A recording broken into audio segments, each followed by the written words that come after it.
I have the script for the NBA playoffs. Get out of my house!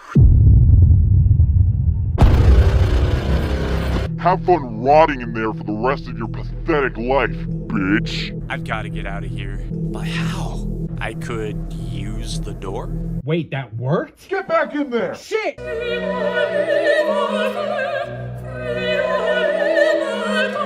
I think I'm safe up here. And so is the script, baby. The NBA Finals is gonna be won by...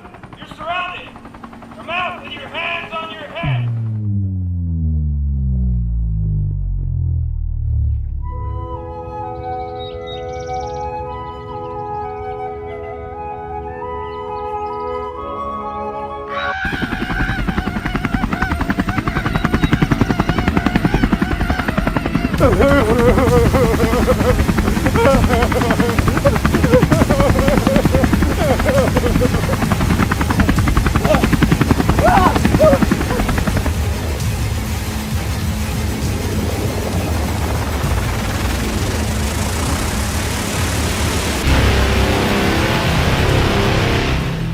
Who are you? Why do you keep doing this? Wouldn't you like to know? Yes! If you're gonna kill me anyways, you might as well take the mask off. Let me have some closure.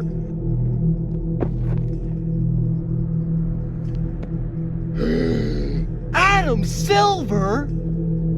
When did you get so buff? Shut up! Oh, wait.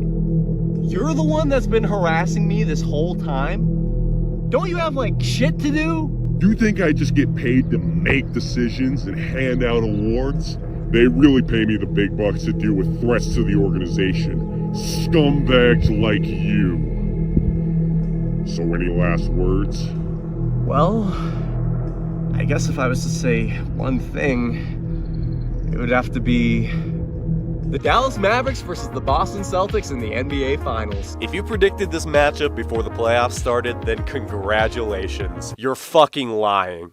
Nah, I'm kidding. The Mavericks were rolling towards the end of the season, and they were really showing signs of being contenders. And Boston have been the favorites all year, so a Celtics-Mavs Finals is really anything but surprising. So let's start with the obvious. These two teams have had glaringly dissimilar roads to this year's finals. The Mavericks faced teams that were not only fully healthy outside of the Clippers, but were really considered title contenders during at least one point in this postseason, outside of the Clippers. Meanwhile, the Celtics may have just had the single easiest road to the NBA Finals in history. From the entire Eastern Conference being either injured or simply hanging on by a thread, the Celtics could realistically have 0 losses this postseason, but they don't, and here's why. The Celtics' perimeter defense can be shaky at times, and in Game 2 against the Heat, we saw that on full display. The Heat went 23 of 43 from beyond the arc, and a lot of those shots were uncontested. Their other loss was against the Cavs in Game 2.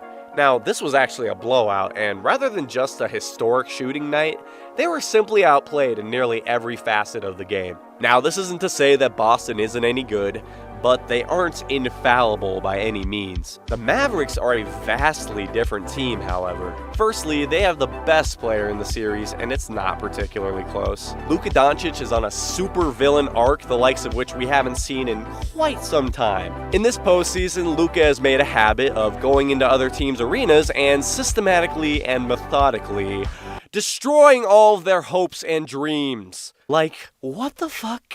That's supposed to be the Defensive Player of the Year, but Luka has had some of his worst playoff games ever in this postseason. We're talking games where he didn't even break 20 points, which is actually unheard of in Luka's world. But unlike in years past, the Mavericks have been able to overcome some of Luka's poor performances.